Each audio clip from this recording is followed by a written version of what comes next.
Alright, Nerds and Benders, let's talk about it. So I'm back at it again with another Whole Cake Island update. Before we get into the video, if you guys do not mind, please like, comment, share, and of course, follow for more. I really have been enjoying the support that I have been getting, and of course, I love making content for you all to enjoy, and I hope you have been enjoying this content. But without further ado, let's get into the video. So, where we last left off, Luffy literally just exploded out of the wedding cake. And this, of course, got Big Mom just shook. Like, she's not knowing what to do. She's like pissed, confused, sad, just everything. And the fact that Pudding literally didn't sit there and assassinate Sanji either. Oh no, she's going on a tirade, going after the Straw Hats, and of course, taking out her own people. This results into her calling out for Luffy like, where are you? Where are you? I need to find the real you. And of course, this man just says, hey, here I am. And I'm with Beiji on this one, because there's no way, like, I don't care how strong I might think I am, a Yonko, if I've never faced a Yonko head on by myself, nah, bro, you can get clapped. And is this foreshadowing what might happen with Kaido? I digress though. Nevertheless, Luffy's mission is to, of course, go destroy the portrait of Mrs. Carmel. And before he even gets a chance to get to the picture, he gets captured by none other than the slime ball himself, Katakuri. That capture results in the Jinbei having to save Luffy from, of course, impending death. And seeing Jinbei literally betray her just sends her into a frenzy too, resulting into her pulling up on Jinbei and saying, alright, you want to betray me like that? You want to start this rebellion? Fine. Give me your soul, no Shang Tsung. But surprise, surprise, it does not work on him. Jinbei is like such a goat because he hit one of those lines that I was not expecting. Looked Big Mom dead in the face and said, I already decided to join the Straw Hats a long time ago, so I have no fear of a Yonko anymore. That right there is somebody that would truly die for their captain. And of course, you know, Zoro would too. I'm not talking about him though, because he's not at Whole Cake. And while this all going on, all of a sudden, the portrait gets broken. Was it Luffy? Was it Nami, Chopper, Carrot, Pedro? No. It was the Soul King himself, Brook. Brook is just like, man, this arc, he has just been so helpful and so useful. Nevertheless, this sends Big Mom into a frenzy. She's not knowing what to do. All of these emotions are hitting her all at once. And side note, Pudding is still trying to assassinate Sanji, which of course she fails at. And of course with that failed assassination attempt, that leaves Sanji wide open to be attacked by literally the genie from Aladdin. On the other side of the reception, the Vinsmoke family is literally frozen at their table by Candy. And we see the bad ramifications of what Judge did to his children. Because while Sanji and his sister literally still have the emotions like their mother, and of course it's the emotions of a human in general, their brothers don't. So they're just laughing and accepting death as it is. But Judge being Judge, he still has his human emotions, so yeah, he's crying. He doesn't want to die. Breathing through a couple of things, after of course Jinbei saved Luffy, Beiji, him, and Pedro are starting to square up to get ready to fight Katakuri. And of course Caesar is there preparing himself for his part of the plan, which is of course the escape mirror. But unfortunately, there's a big problem that hasn't been solved yet. Because of the overwhelming amount of emotion that Big Mom is going through, she has not started shrieking yet, which means she's still, of course, invulnerable, per se. So, Beiji says we have to destroy the picture, at least show her the picture again, so she can literally get to the street. Which Luffy obliges by, and of course, gets her to become Banshee. Katakuri gets hit with a couple blicks, nevertheless, it does not affect him. And by the way, MC Hammer brought this up, like, a while ago, but like, why did they never think about using C-Prism bullets? Because that could have probably put a lot more holes and did a lot more damage than what's going on right there. Katakuri would not have gotten up from that. Nevertheless, during this shriek, Sanji finally saves his family. Well, at least he frees them from their captivity. And of course, we see that right now, Big Mom is in her vulnerable state. Which means it's time for the plan to get in action. Beiji's gang literally sits back, rocket launchers on, fire, and then we wait. But of course, in normal anime tropes and fashion, instead of us seeing the hit actually happen, we're going to get Big Mom's backstory. So, it all started long ago with literally Big Mom's parents dropping her off at Elbaf. And I know everybody's going to bring up like, oh, you know, when she was born, she was small, but then she grew big. Nevertheless, I just could not imagine how her mother could push out that size of a baby.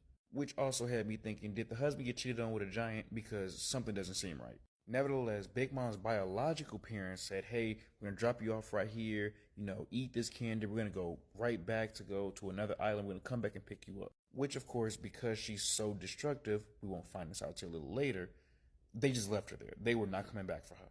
We then get a cut image to, of course, some Elbaf giants getting ready to be executed. Some of these giants were some of the same giants that were a part of the crew, I believe, of Bragi and Dory. Nevertheless, the giants from Little Garlic, which was like in the early like hundreds.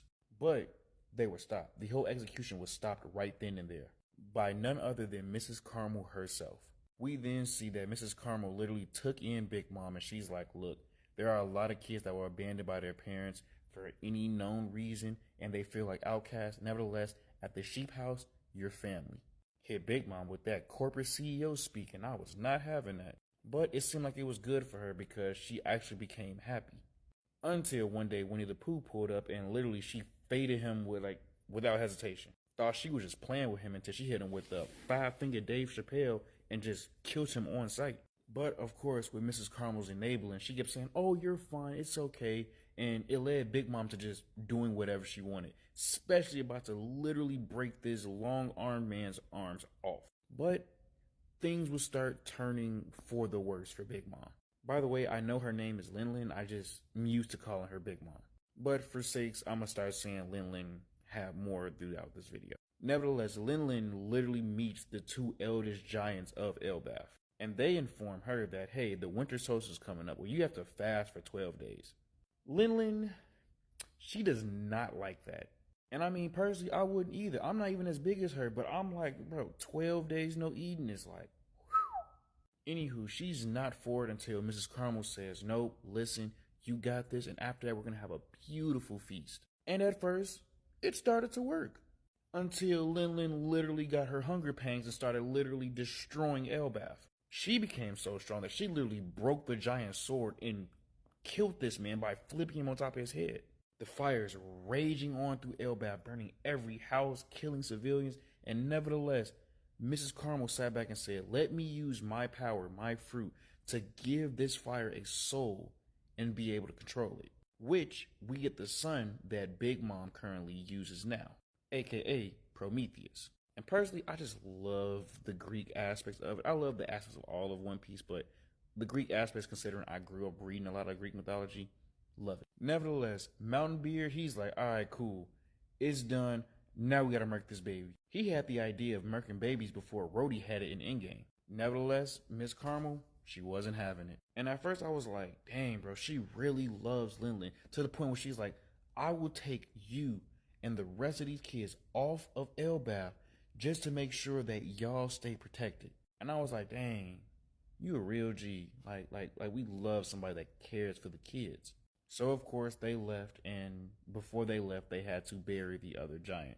And Lin did not know she did any of that. But of course, after leaving Elbaf, we start to see the world government pull up. And I'm like, what's going on?